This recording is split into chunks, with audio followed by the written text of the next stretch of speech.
All right, so we just covered avatar creation, which was kind of an overview of the avatar, and we covered demographics, which again was kind of an overview. There wasn't really much to do there, but I want to just make sure that there's no questions at this point and make a couple of additional points here. And the strongest one being that going back up here to the top, the market segmentation of finding the most profitable market to create your bob out of is crucial. And I've actually made this mistake before, and I've told this story. You guys have probably heard it, but at this point, I want to throw it out there again, just so it locks this in. Sometimes you will be your own bob. That doesn't mean that you're operating in a profitable segment. And I did this in the fishing industry when I created a line of sport fishing t-shirts. And I created a line of shirts around the fish that I love to catch. But it was such a tiny market. It was profitable. It was a profitable market, as in the people could afford what I was making and they would like it. But it was such a small segment of the market that it wouldn't sustain my sales goals. So it was like I sold them to everybody I could, and then that was the end of the show. And it was very painful. And it was basically a matter of I didn't look to the market first.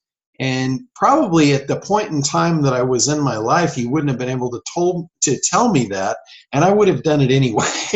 So hopefully this will prevent that for some of you, and allow you to base your business on a solid foundation, which is doing that initial market analysis and doing that proper market segmentation to find the most profitable segment. That's where you want to pull your bob from. Now, again, like going back to my experience there, I was making shirts based on marlin and swordfish and big game fish, which the market is, they're very fanatical. So in that aspect, it's a great market, but it's a very small, tiny market too, and it wouldn't sustain what I was trying to do, especially since I had to move a lot of volume because we're talking about t-shirts. You got to move a lot of t-shirts if you want to get the kind of numbers I was looking for. So I knew absolutely nothing about freshwater fish, the fish that 99% of the country fishes for because they've got a lake near their house. And I wouldn't have, if that was what I was going for, I wouldn't even have done it to begin with. But listening to the market after I was already in up to my knees, and I started listening to the market and what they were looking for. The store owners that wouldn't buy anymore because they didn't need it. They'd already sold to those customers, and they told me, if you make a largemouth bass shirt, we'd buy a ton of them because there's 1,000 to 1 catch largemouth bass as catch marlin. And that really pained me because I was thinking of that as that's not a shirt I would ever buy. I would never wear that. But it didn't matter what I did. I wasn't the ideal client for that market. That was the profitable market. It was big enough they could afford the shirts. And when I made that switch and I actually started making those shirts, that was the first time that business was actually operated profitably. So had I stuck to my own trail, it would have failed miserably. And it did fail miserably right out of the gates because of that. And it was because I missed that first piece. I missed that market segmentation piece. So there's a huge lesson to be learned in that. Hopefully you can learn from my expense for making that problem right here where I didn't start at the beginning. I started, basically I skipped over all this and I just went right to what I loved. So that's the whole point of this, is to eliminate failure. So that's what we want to do. So we'll talk a little bit more about this. I want to kind of preface what's coming. Next week, we'll focus on the timeline and the web analysis. I want to chunk those together so we can get through this a little quicker. And then the following week, we'll do prospect awareness, the empathy grid, and the ideal client exercise. And then at that point, we'll move out of the avatar into the competitive analysis. And this stuff will probably break this into 3 weeks, because I think we can get through, these are kind of just overviews. Keyword research is a big chunk, so we'll hit that one all together, and then we'll hit promise exposure and market exposure. I might be able to crunch those two into 1 week as well. And then we'll be on to the really fun stuff, which is creation. And at that point, we'll be caught up with Cheryl there. So a lot of fun stuff ahead. So you guys keep coming back for this. It's really important that I get your feedback too, if there's anything that needs to be clarified along the way here. So I'm going to go ahead and I'm going to stop the screen share here and get back to our group. And anything at all you have questions on or you need clarity on, this is the time to do it. So you can unmute yourself if you got any questions about, the avatar process. And this week's kind of just an overview, so I can field any questions, anything related to the avatar at this point. But I can assure you the most important thing when you're in the middle or the beginning or the end of creating your avatar is that your avatar is based on a profitable segment. That if we took everything else away, that's the most important piece. And if you do base it on your most profitable market segment, everything you do will probably fall into line. When you're doing your research, you're doing your demographics, you're doing your web analysis, your timeline, you're gonna be working toward the right bob. And once you get into creation, that's going to make creation so much easier. It's it will make it a joy to do your copywriting instead of something that you've probably been scared of up to this point. And I know for me, I never liked copywriting. One, because I didn't have the structure that you guys have now. I didn't really have anybody that laid it out for me and said, hey, use all this information coming up to fit into this format. And, there was no template laid out in front of me like what we've got here.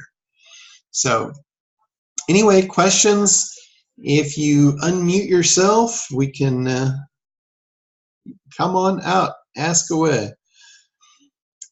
You guys might not have questions at this point because it's just kind of an overview, and that's okay. Dan, go ahead. Hey, John, can you hear me? Yep. So my question is for both the milestones and hurdles. Can you elaborate a little bit more about the milestones, what exactly we're looking for, and maybe give an example of both inside the milestones and the hurdles? Sure, absolutely. So what Dan's referring to is a little bit further down the line when we get into the timeline. And on the timeline, you're basically looking at where your avatar is right now today and where they ultimately want to be, which is what we call the desired outcome. And what's in the middle there is on the timeline is going to be milestones and hurdles. And what a milestone would be, that would be a step, a measurable step that they can take toward their desired outcome that they could look back at and say, wow, I accomplished that. I'm no longer at the beginning of the timeline. I've actually made progress toward my desired outcome.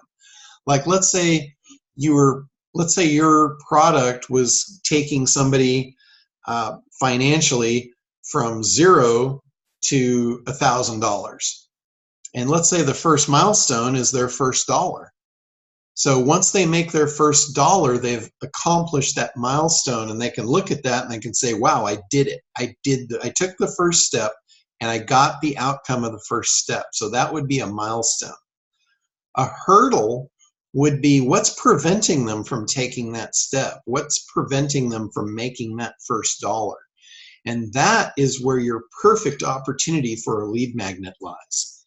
If you can create a lead magnet that addresses the hurdle of the first step and gets them over it and gets them to actually accomplish that first step, get over that hurdle and accomplish that milestone, that is going to build so much trust and rapport with your ideal client that they're going to want more from you at that point.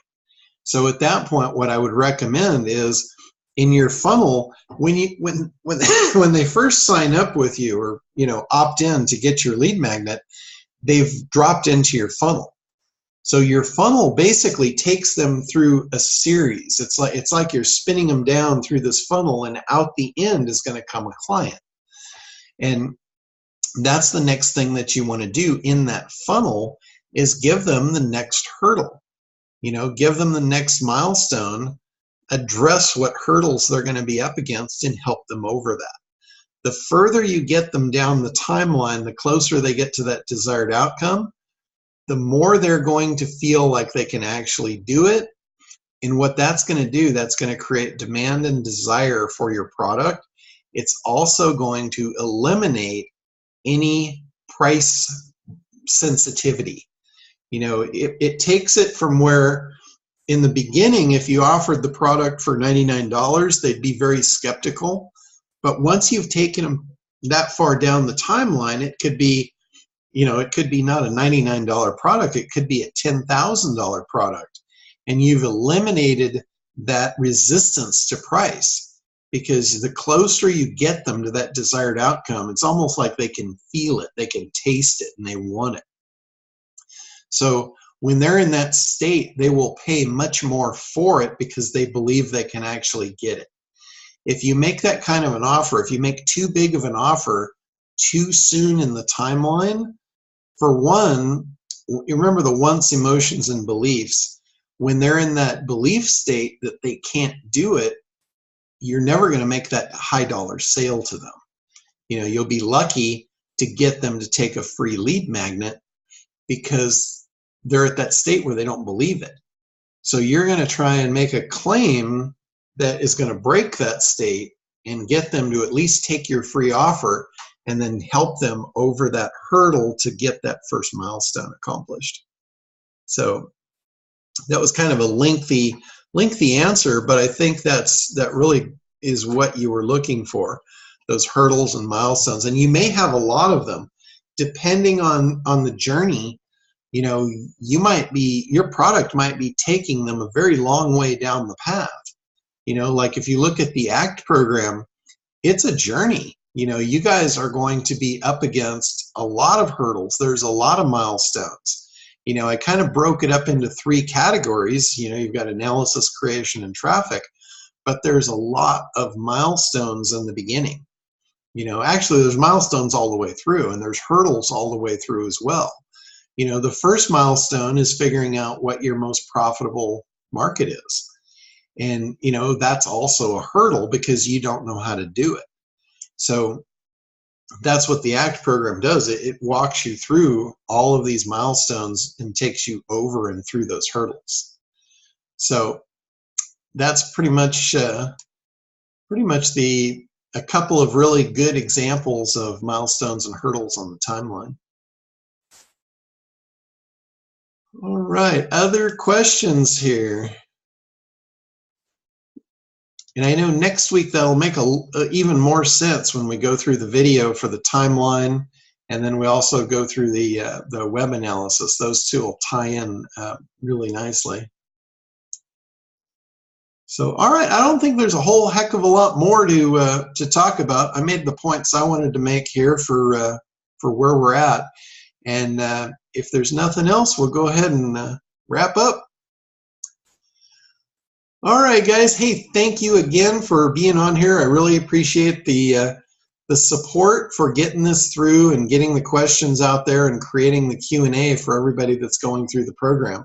So we will see you next week, and we'll chunk out 2 more of these. So have a great week, and happy movie night.